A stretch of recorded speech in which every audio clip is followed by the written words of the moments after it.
Apa kata Rasulullah? Faka'an nama hizati dunya wa fiha. Seolah-olah dia sudah menguasai dunia dengan isinya. Bahagia nggak? Itulah hidup gitu ya. Selama matahari masih terbit, selama masih mendapatkan hari Jumat, kita bangun lingkungan kita aman, tidak ada iringan-iringan rudal depan mata kita gitu ya. Kemudian kita punya apa namanya badan yang sehat dan makanan ada, apalagi kita pikirkan kecuali satu, kita yang meningkatkan kualitas syukur kita kepada Allah Subhanahu wa taala. Dan syukurnya seorang hamba adalah meningkatkan kualitas ibadahnya. Makanya Nabi tasyakuran bukan dengan cara bikin panggung, ya bukan dengan cara hura-hura, maaf. Tetapi apa? Dengan cara meningkatkan kualitas ibadah itu. Maka ketika Rasul sholat malam sampai memar kakinya sampai bengkak, Aisyah bertanya, ya Rasul, kenapa kau lakukan hal seperti ini? Bukankah dosamu sudah diampuni yang akan datang? Apa Rasulullah? Apalah uhibbu an akuna abdan syakuro. Tidakkah aku senang jika masuk kategori hamba yang pandai bersyukur? Maka di sini kata Allah dalam hadis Nabi, wa huwa indallah yaumul mazid. Di sisi Allah hari Jumat disebut dengan yaumul mazid, hari yang bertambah keberkahan. Kadzalika tusami al malaikah fis sama. Itu dinamakan oleh para malaikat. Ketika malaikat berhimpun di langit menamakan Jumat dengan hari mazid. Wa huwa yaumun nazar ila Allah taala fil jannah. Dan hari Jumat pula lah Allah akan menamakan zatnya di surga nanti sehingga kita para ahli surga, amin, insya Allah akan melihat Allah dengan mata kita semuanya. Mau? Mau? Wujuhu yauma idzin nadhirah ila rabbiha nazirah. Tampakkan wajah-wajah yang berbinar, yang bersinar. Makanya orang muslim jangan cemberut mulu. Kenapa? Penghuni surga nggak pernah cemberut. Awal bulan ceria, akhir bulan ceria, nggak ada bulan mati udah. Inilah kita akan bagaimana Allah berikan kemuliaan hari Jumat itu. Maka karena pada hari Jumat Adam diciptakan, dimasukkan surga, diusir dari surga, diterima taubat seterusnya, sehingga para malaikat menamakannya demikian karena di hari itu pula Allah akan menampakkan zatnya kepada para ahli surga itu. Makanya beruntunglah orang-orang yang mampu mengambil hikmah dan khidmatnya hari Jumat ini. Maka pernah saya sampaikan ketika saya di pesantren dulu. Jadi pemimpin pesantren itu ke Imam Al-Zarkashi. Beliau sudah harus datang hari Jumat. Sejak jam 9 sudah berada di masjid beliau ini. Nggak akan menerima tamu siapapun. Bayangkan dari jam 9 di masjid, kadang jam 2 baru pulang, nanti asar balik lagi. Dilanjutkan oleh generasi penerusnya. Kayak Hasan Abdullah Sahal kalau ini. Kalau hari Jumat datang, beliau tidak pernah mau menerima tamu. Artinya apa? Khususnya sikap itu untuk menikmati hari Jumat. Beda dengan orang Arab. Hari Jumat hari libur pada ke pantai. Apalagi malam Jumat di Jeddah itu udah seperti Ancol bahkan lebih dari itu. Kenapa? Karena bagi mereka hari Jumat sebagai hari libur dalam dunia kerja. Padahal di sini hari Jumat hari penuh keberkahan. Maka itu kita rahimahullah tergantung bagaimana cara kita menyikapi hal itu. Wa qala sallallahu alaihi wasallam innal jahima tus'aru fi kulli yaumin qabla zawal inda istiwa'is syamsi fi kabidis sama. Kata Rasulullah SAW, sesungguhnya neraka jahanam selalu dipanasi setiap hari sebelum matahari tergelincir, sebelum waktu zuhur. Dipanasi sepanas-panasnya. Kapan? Indah istiwa Islam, ketika matahari sedang ada pada tengah itu, pusat matahari tersebut. Fi kabidis sama, di tengah-tengah langit tersebut. Sehingga apa? Fala tusallu fi hadhihi sa'at. Jangan kalian sholat pada waktu-waktu seperti ini. Illa, nah kecuali ada. Yaumal Jum'ah, kecuali pada hari Jumat. Maka kita boleh sholat sunnah apa saja sebelum Jumat, walaupun dengan istiwa matahari, sedang tengah-tengah di ufuk itu. Kenapa? Fa innahu sholatu kullihi. Karena hari Jumat adalah hari yang syarat dengan sholat setiap waktunya itu. Bahkan kata apa? Wa inna jahannama la tusa'aru fi. Karena pada hari Jumat neraka jahanam tidak dipanasin. Tetap adem aja begitu. Pernah masuk neraka? Nah, kata Rasul, mata neraka nggak dipanasin pada hari Jumat. Kira-kira gimana? Masih panas nggak? Kenapa? Karena sekecil-kecilnya panas mata itu kalau kita injek kerikilnya, yang itu dibawa oleh burung ababil untuk menghancurkan tentara bergajah, itu kalau kita injek kerikilnya, yang mendidih bukan hanya lambung, tapi sampai ubun-ubun kita mendidih. Saking panasnya. Inilah neraka jahanam. Tapi sayangnya manusia lebih takut pada KPK ketimbang pada neraka jahanam. Sampai lari nggak ketahuan kemana dicari KPK. Gitu. Iya. Itu kenapa? Karena takut dengan KPK, nggak takut dengan neraka jahanam. Takut dengan penjara Cipinang, nggak takut dengan neraka jahanam. Orang bertanya, kenapa demikian? Karena belum ada alumni neraka jahanam yang balik ke dunia menceritakan itu. Tapi kalau alumni LP banyak yang cerita, wah jangan masuk LP Cipinang, wah gitu. Kenapa? Ditonjokin, disiksa macam-macam. Ini tabiat manusia. Makanya hadis lain dikatakan waqala sallallahu alaihi wasallam man mata yaumal jumu'ati aw lailatal jum'ah kataballahu lahu ajra syahidin wa waqa fitnatal qabri. Barang siapa yang mati di hari Jumat atau malam Jumat, Allah catat dia sebagai orang yang mati syahid dan terbebas dari siksa kubur. Yang mati hari Jumat atau malam Jumat. Karena hitungan hari dalam Islam itu mulai masuk waktu maghrib. Kapan berakhir? Sampai waktu asar. Makanya selama kita hidup di malam Jumat itu dari mulai maghrib sampai akhir zuhur, setelah zuhur sampai asar itu berarti kita masih berada di hari Jumat tersebut. Inilah kita keutamaannya. Dan kita sekarang di waktu subuh hari Jumat masih dapat kebagian berkah enggak? Alhamdulillah sadar semuanya. Maka jangan diabaikan waktu ini berlalu. Isilah dengan hal yang sangat memberikan manfaat bagi kita semuanya. Makanya selain di atas masih banyak keutamaan hari Jumat. Di antaranya boleh sholat sunnah walau matahari sedang istiwa. Karena pada hari Jumat neraka tidak dipanaskan. Dan hari Jumat dikenal hari sholat sepenuhnya. Mau habis sholat subuh terus mau sholat mutlak silakan saja. Hari Jumat secara khusus. Sebagaimana kalau kita berada di Masjidil Haram, maka mau sholat apa saja, kapan saja, nggak ada ketentuan, silakan lakukan. Kenapa? Karena Allah SWT di Masjidil Haram itu menurunkan rahmatnya sehari 120 rahmat. Ya, sehari 120 rahmat. 20 rahmat Allah turunkan bagi mereka yang melihat Ka'bah. Nah, sekarang kita sholat di barisan luar dari matop itu nggak bisa ngelihat Ka'bah. Kenapa? Lagi banyak ditutup dengan dinding-dinding. Karena lagi perbaikan. Makanya akhirnya Pak ngelihatnya lewat pantulan tiang aja gitu. Nah yang kedua, Allah turunkan rahmat kepada orang yang sholat menghadap Ka'bah. Berapa? 40 rahmat. Dan yang ketiga, orang yang tawaf keliling Ka'bah, Allah turunkan 40 rahmat baginya. Jadi kalau kita sehari itu sudah tawaf, selesai tawaf kita sholat menang Ka'bah, 120 rahmat Allah turunkan kepada kita semuanya. Itulah makanya kenapa sholat Masjidil Haram nilainya 100.000 lebih baik dari sholat di Masjid Al-Iman.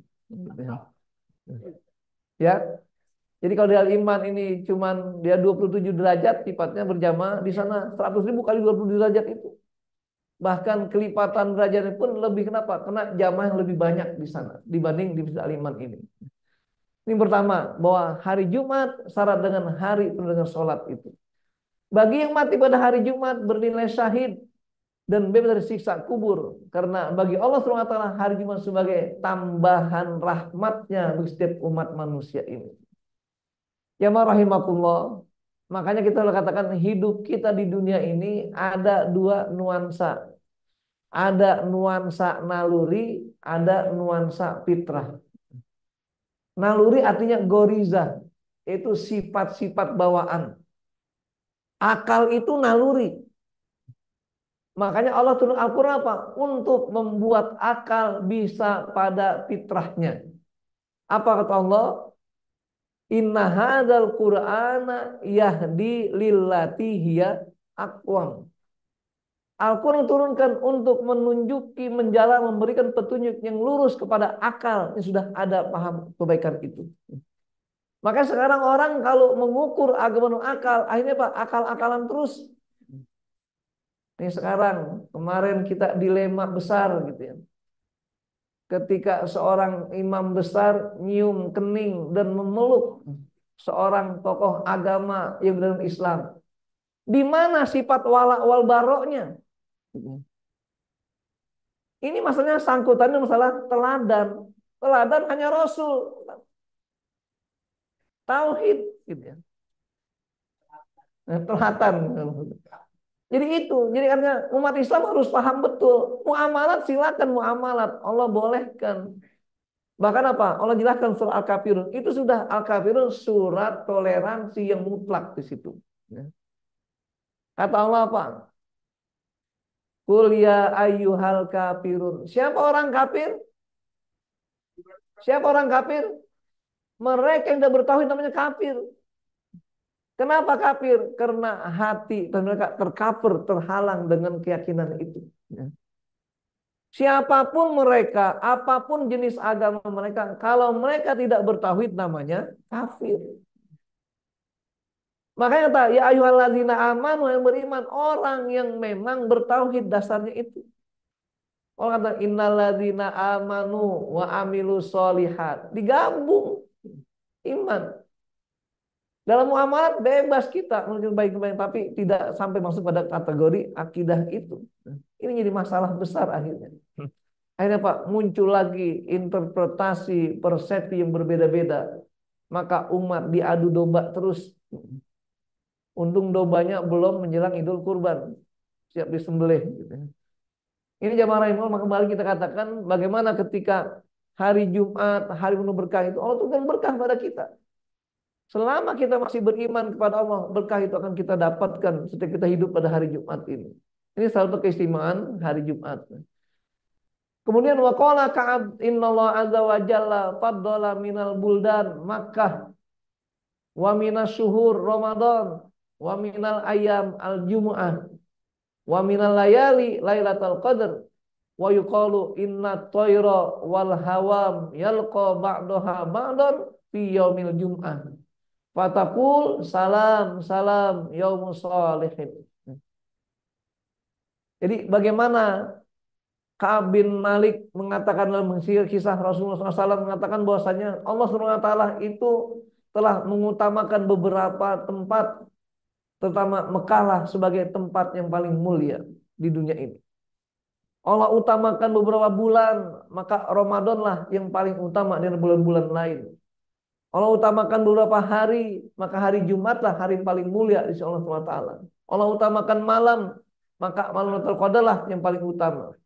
Sehingga berdekatan dengan hari Jumat ini, sehingga burung-burung dan semua kainat mereka saling bertemu di hari Jumat untuk saling mengucapkan salam kebaikan.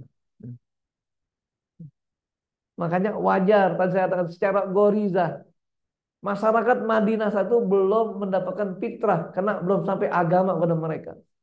Tapi cara gorizah naluri mereka mencari ada satu hari yang mereka utamakan namanya Yaumul Arubah, itu hari kumpulnya keberkahan, itu hari Jumat.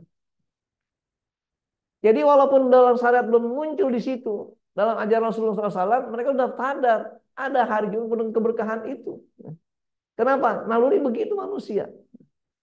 Namun kita kan kalau orang hidup hanya berdasarkan naluri saja, cenderung akan terpengaruh hawa nafsunya. Makanya Islam dalam fitrah meluruskan naluri tersebut biar dijaga kelurusan kebaikannya itu. Maka dikatakan ad-dinu fitrah. Agamlah fitrah manusia itu sendiri. Ya rahimakumullah. Jadi ini kita akan beberapa tentang hari Jumat itu. Sehingga Rasul bersabda, wa qala sallallahu alaihi wasallam, man mata yaumal jum'ah aw latal jum'ah kataballahu ajra syahidin wa waqa fitnatal qabri. Jadi Allah sudah memberikan jaminan bagi mereka-mereka yang mati di hari Jumat, Allah akan jadikan dia pahala sebagai pahala orang yang mati syahid, bahkan bebas dari siksa kubur. Kira-kira ada nggak siksa kubur? Ada yang pernah lihat? Nah, itu. Kan kalau orang bicara siksa kubur namanya kila, katanya. Coba tanya orang yang langsung lihat, pasti nggak tahu. Kenapa? Sudah masuk era dan alam gaib di situ. Makanya kenapa dengan barzakh, di jembatan penghubung antara dunia nyata dengan alam gaib. Makanya kadang-kadang disinilah kita katakan kita harus mengedepankan hati kita sebagai agama, karena kita tidak bisa mengukur alam gaib dengan logika kita. Kalau kita mengukur agama dengan logika akan sesat terus. Maka wajar kata Ali, lau kana dinu yuqal, seandainya agama kebanyakan dengan logika manusia, lama kana masuk alal khufain afdol min masih tahtiha. Seandainya agama dengan akal, maka mengusap stewel, sepatu tentara itu lebih utama diusap atasnya ketimbang bawahnya. Padahal yang kotor bawahnya. Kenapa? Jangan dengan akal, nggak masuk. Jadi ini kita katakan sifatnya ta'abbudi, yang murni itu tuntunan syariat Allah SWT itu. Maka jamaah rahimakumullah, dalam menyikapi hal-hal seperti ini, sebagai insan yang beragama dan benar pada Allah SWT ini, maka modal utama kita untuk bertindak dengan 3 hal. Ini modalnya.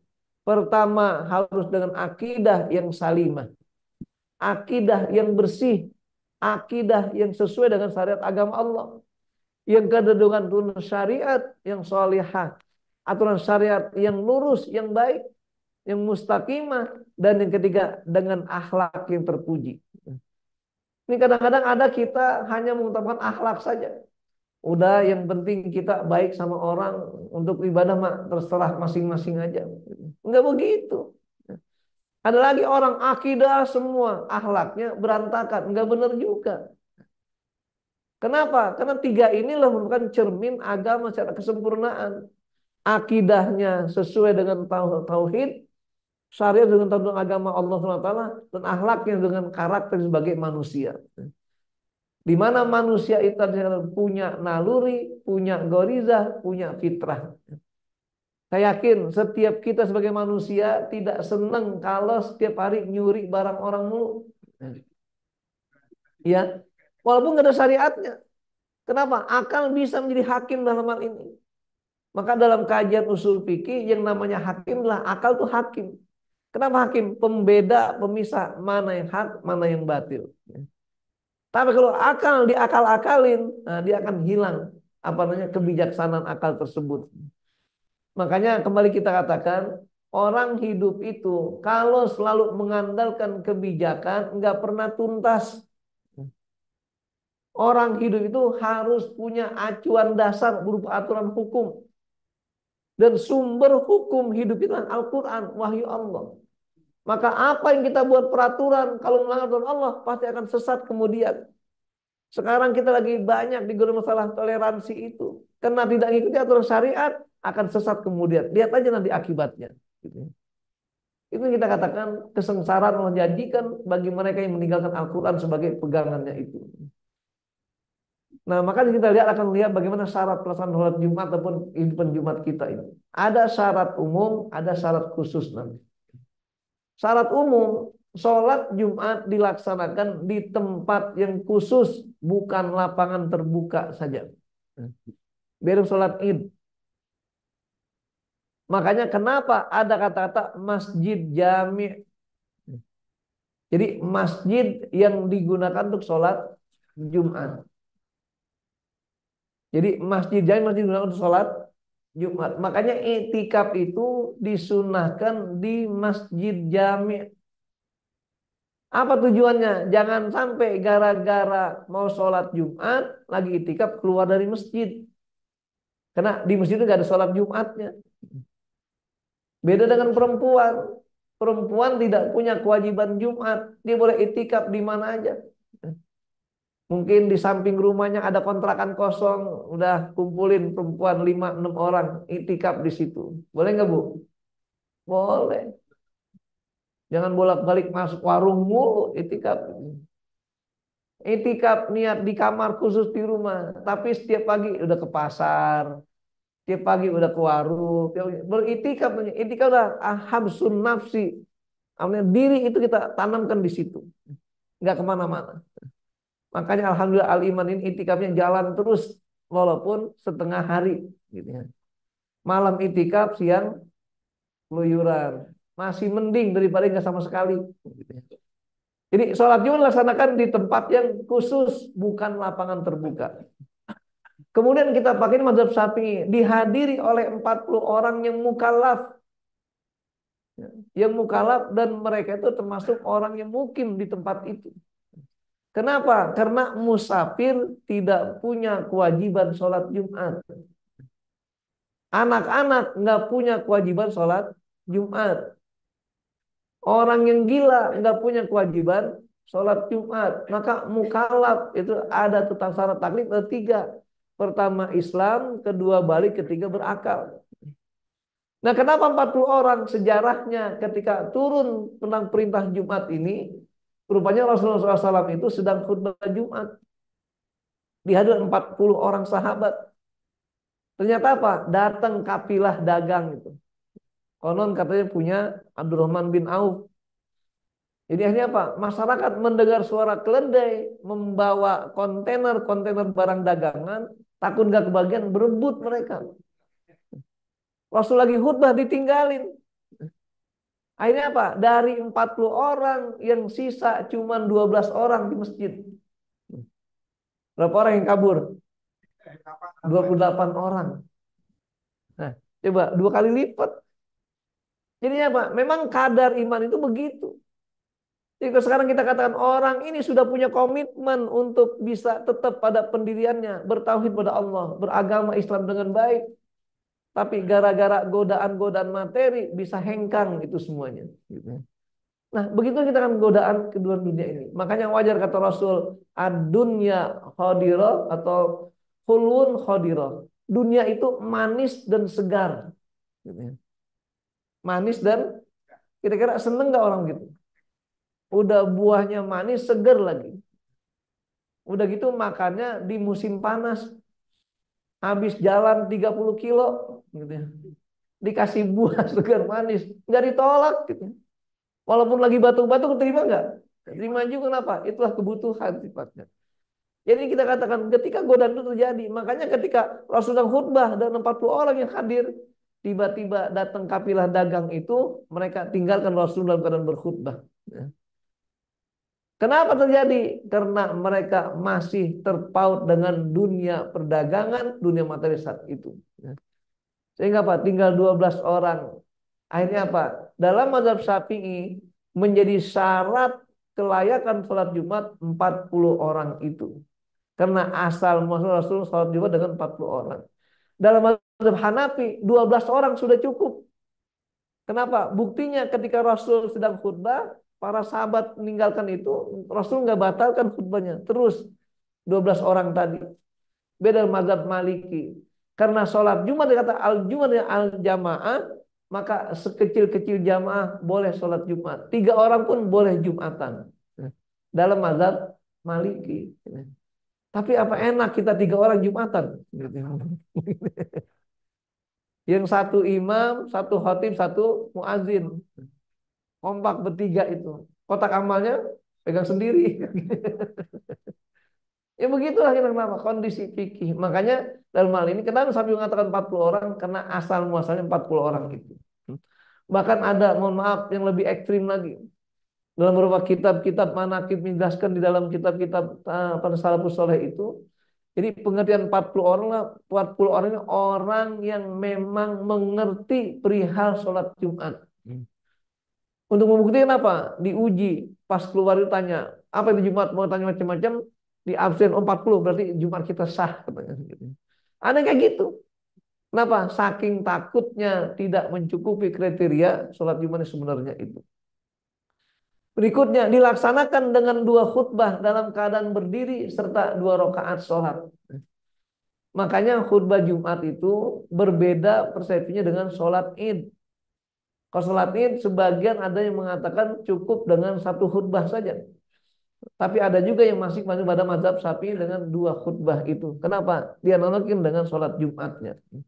Karena sholat ini juga kita ketentuannya 2 rakaat sholatnya, khutbah juga ada. Tapi karena sifatnya Id, maka cukup 1 kali. Seperti sholat istisqa dan seterusnya. Jadi semuanya pada 1 kali khutbah ini.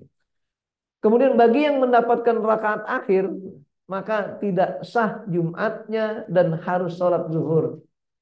Masalah ini masih sifatnya debatable, masih menunggu ikhtilaf di antara para ulama.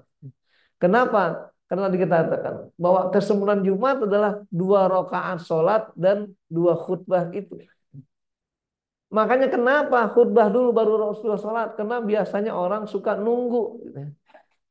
Ini kadang-kadang yang dilema itu kadang-kadang para pegawai, para karyawan di perkantoran. Dia istirahat keluar jam 12 pas sholat zuhur, pas waktu zuhur.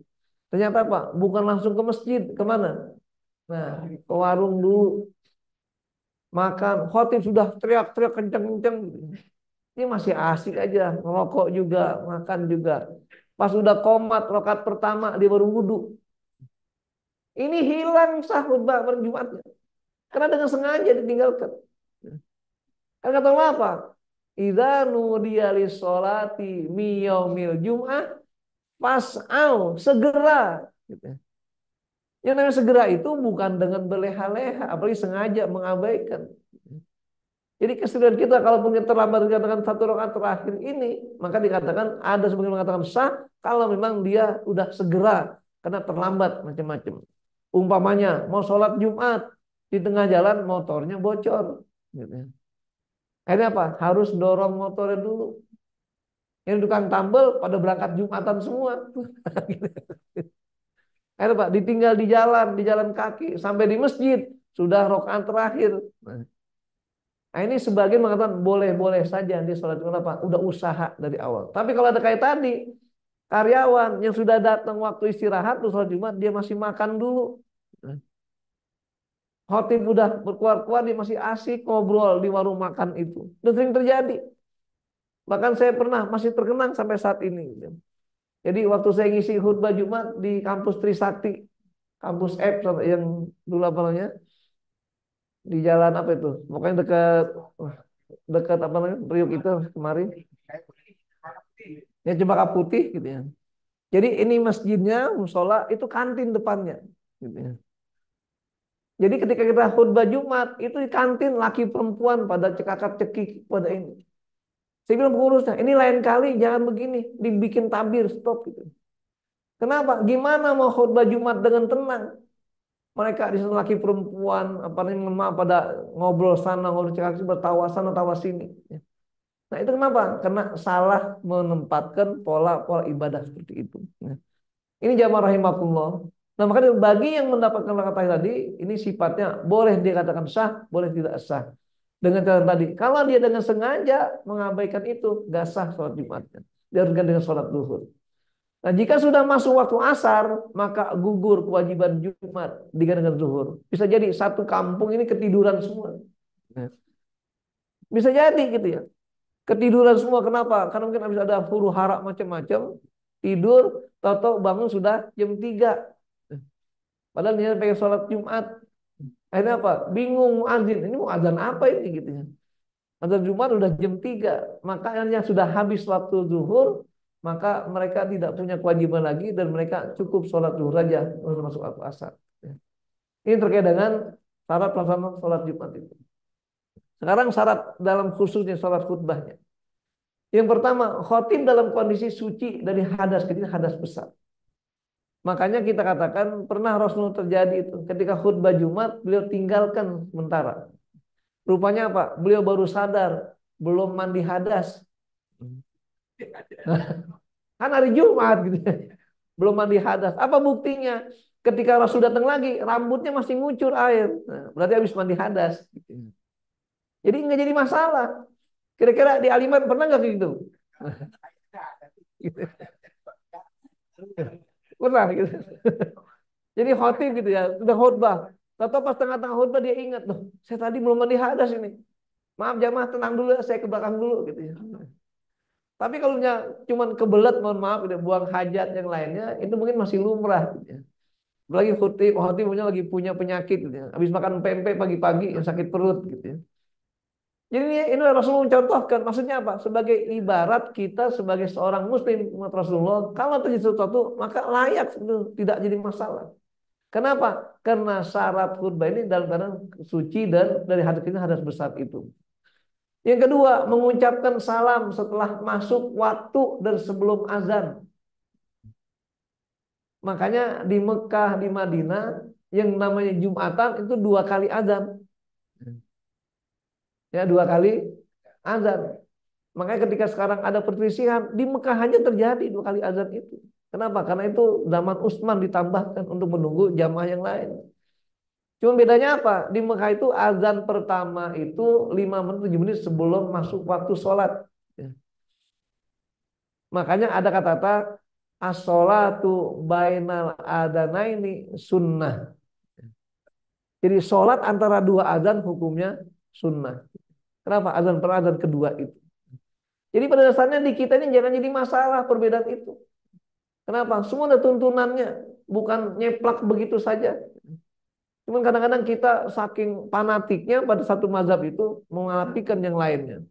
Sehingga menganggap ini halnya bid'ah, ini macam-macam. Ada semuanya kejadian itu semuanya. Nah, bedanya apa? Ketika masuk waktu sholat, baru imam datang dan untuk menyebut salam, baru azan. Itu sudah masuk pelaksanaan ibadah Jumatnya. Nah, kemudian berikutnya, serta berdiri pada khutbah 2 khutbah yang selingi dengan duduk sejenak. Walaupun sekedar baca subhanallah wa bihamdih. Duduk sejenak, langsung berdiri lagi. Yang berikutnya, membaca hamdalah, sholawat, serta ayat atau hadis Nabi, dan wasiat takwa, serta doa. Ini merupakan rukun Jumat. Yang dalam istilah para ijtihad ulama itu, rukun yang 5 ini wajib diucapkan dengan bahasa Arab. Adapun isinya boleh dengan bahasa daerah, bahasa negara macam-macam. Kadang-kadang kita lagi apa namanya piknik gitu ya, lagi tamasya ke Jawa Barat, akhirnya sholat Jumat di sebuah masjid di kampung itu, ternyata pakai bahasa Sunda gitu ya. Yang penting kita paham bahasa Arabnya, wasiat apanya udah selesai. Apalagi ada mega mendung biasanya itu khutbah Jumatnya 3 menit. Saya baru mau ngantuk udah selesai. Kenapa? Karena mereka ada bayan sebelumnya. Jadi bayan ada keterangan tentang apa yang disampaikan nanti masalah syariat itu. Khutbah hanya membaca yang rukunnya saja. Dari mulai ucapan salam, hamdalah, sholawat, wasiat takwa, baca ayat, doa selesai sudah. Gitu ya. Udah sempurna itu, udah lengkap rukunnya. Adapun isinya sebagai tausiah dengan bahasa yang lain atau dengan ungkapan yang lainnya. Kemudian tidak menggunakan bahasa yang aneh dan tidak mencaci ataupun berpantun. Kenapa? Khutbah ini dengan doktrin, bukan ceramah, bukan taklim. Ya. Kadang-kadang ada mohon maaf gitu ya, karena dia seorang penceramah, seorang mubalik gitu ya. Itu kalau khutbah nggak bisa diem, bikin tawa lagi kan gitu ya. Ini nggak benar sebenarnya.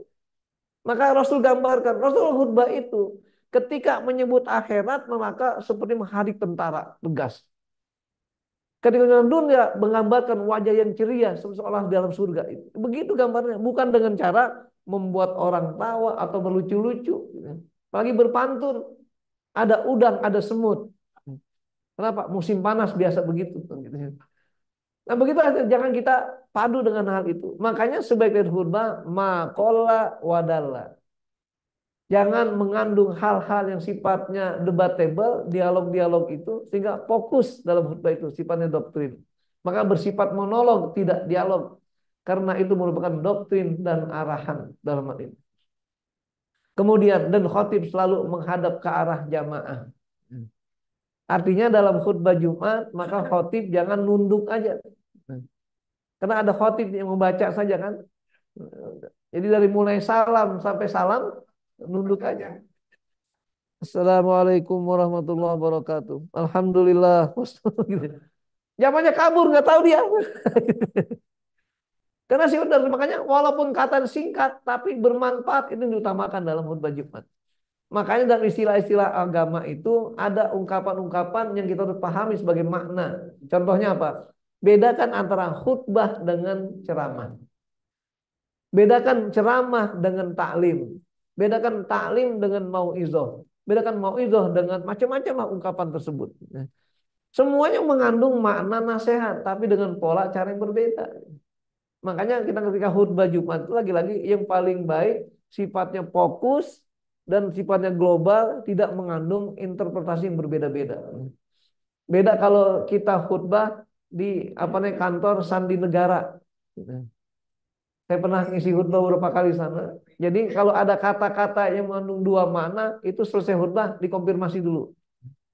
Ditanya, Ustadz maksudnya kalimatnya apa? Oh ya udah selesai. Gitu. Kenapa? Maklum Sandi Negara.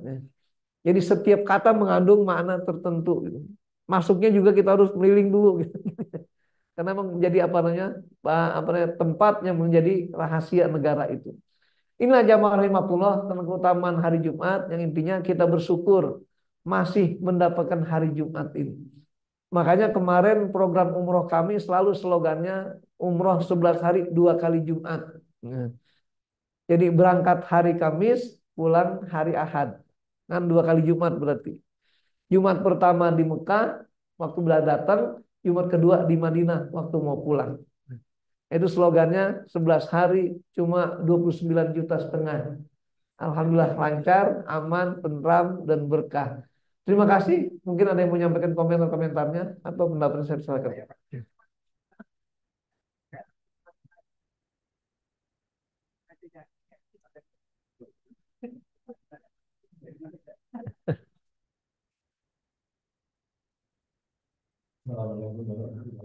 Waalaikumsalam.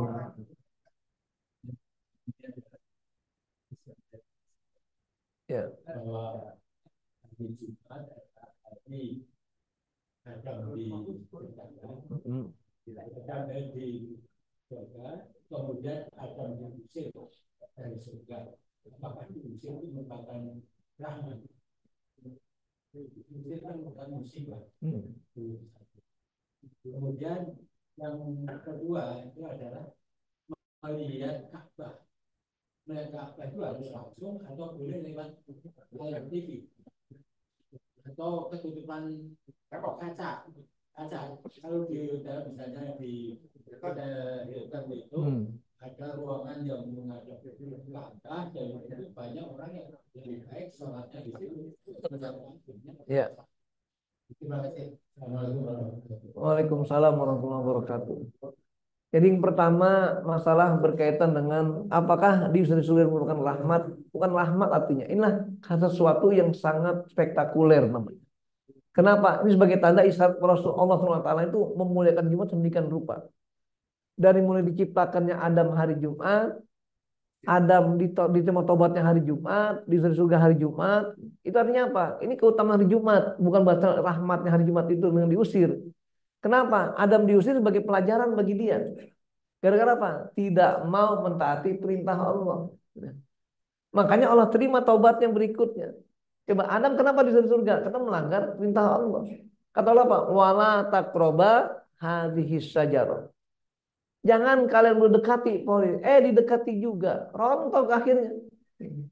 Masalahnya ini dia diusir dari surga itu hampir 90 tahun dia berada di bumi. Itu kan musibah banget.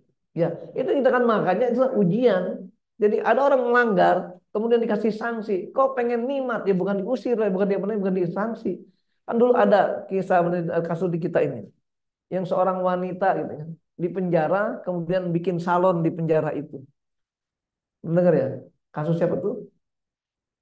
Ya pokoknya siapa namanya saya lupa gitu ya. Akhirnya apa? Ketika diwawancara wartawan, kan saya sih sudah tersiksa. Kenapa nggak boleh saya memberikan gini nih? Lah namanya penjara, siksaan, ancaman. Kok pengen kenikmatan. Salahnya apa? Karena melanggar, dapat sanksi itu. Sama, ada melanggar, kasih sanksi. Jangankan puluh tahun, ratusan tahun pun juga menjadi beban bagi dia. Makanya orang kalau disiksa nggak ada yang nikmat. Ya.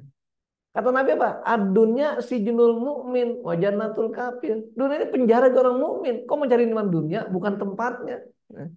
Maka dikatakan adunya darul imtihan, tempat kita diuji. Ya. Ada ujian enak ujian? Nggak ada. Jadi itu, jadi nggak ada apa namanya, nggak kontradiksi dengan hal ini. Kenapa? Karena ini semuanya atas kehendak Allah SWT. Allah mendegarkan kenapa hari Jumat diusir sebagai tanda kemuliaan Jumat itu sampai Allah jadikan sebagai tanda Adamu pada hari Jumat itu sebagai sanksi bagi dia. Itu yang pertama. Yang kedua berkaitan masalah apa namanya orang melihat surga, melihat Ka'bah gitu. Jelas kata-kata ru'yah itu yang paling utama iyanan. Kalau iyanan artinya langsung, nggak ada penghalang, nggak ada pembatas, nggak ada perantara. Yang baik. Gimana kalau di balik kaca? Itu hanya tambahan berarti, jelas berkurang dari yang langsung.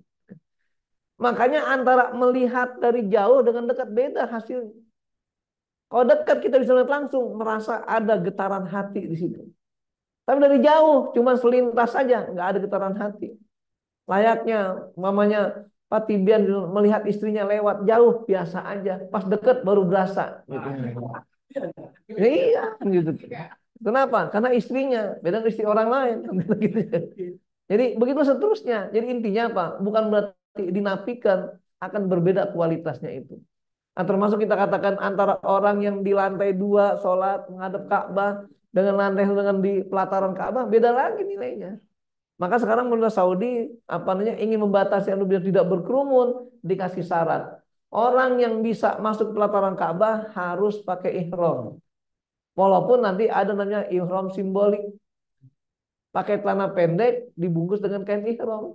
Kenapa? Karena ini ngambil mikot. Kan pakai roh dari mikot. Makanya kan unik-unik orang ketika di sana itu akhirnya. Makanya ada beberapa kasus kemarin kejadian. Ada orang Malaysia bapak. Mungkin dia mau tawaf wada gitu ya. Ini apa? Dia pakai ihram simbolik. Cuman tanah panjang digulung doang. Pas lagi tawaf turun tanah panjangnya. Akhirnya Pak, ada cepat ada kamera, pasti pasal tuh. Ternyata ada yang kena sanksi juga, gitu ya. Jadi itulah kita katakan kenapa itu peraturan negara bukan peraturan agama. Gitu. Kenapa? Nah, agama nggak ada syarat untuk tawaf Ka'bah itu harus pakai ihram terus. Boleh tanpa pakai ihram sekalipun. Yang bukan ini bukan dalam siasat namanya. Nah, kan siasat itu. Makanya siasat itu tujuannya untuk melakukan sesuatu itu. Karena kalau dia nggak bersiasat nggak akan bisa. Padahal yang namanya tawaf ifadah itu kan dia untuk segera. Nah kalau dia harus naik ke atas, banyak yang tua-tua nggak mampu dengan hal ini. Maka begitulah cara-cara yang ditempuh dalam menyikapi hal seperti ini. Ya itu ya intinya. Mudah-mudahan ya berbeda pasti. Antara orang sholat di Hilton, di Grand Zamzam, Menara Zamzam, walaupun lihat Ka'bah, beda dengan yang masuk ke Masjid Haram itu. Makanya kita kan fatwa Saudi itu cukup apa namanya beragam ketika para apa namanya broker-broker hotel di situ mereka ada yang minta fatwa bahwa sholat di hotel sama dengan sholat di Masjidil Haram beda gitu ya. Itu aja. Kenapa? Namanya sudah beda. Itu hotel, itu masjid. Sholat di pelataran sama di dalam beda gitu ya. Makanya harus segera untuk lebih depan maju dulu gitu. Makanya kalau hari Jumat jangan berharap berangkat jam 10 masuk ke dalam masjid gitu ya. Kenapa? Dialihkan ke atas sampai ke rooftopnya nanti itu. Nah, begitulah seterusnya dan Allah berikan kekuatan pada kita semuanya. Allah jaga hati kita, Allah jaga kualitas iman kita sehingga hari Jumat memberikan keberkahan pada kita semuanya. Ini saja, mari kita baca alhamdulillah, alhamdulillahirabbil alamin. Dan doa kafatul majlis subhanakallahumma bihamdika asyhadu an la ilaha illa anta astaghfiruka wa atubu ilaik. Wal afu minkum wassalamualaikum warahmatullahi wabarakatuh.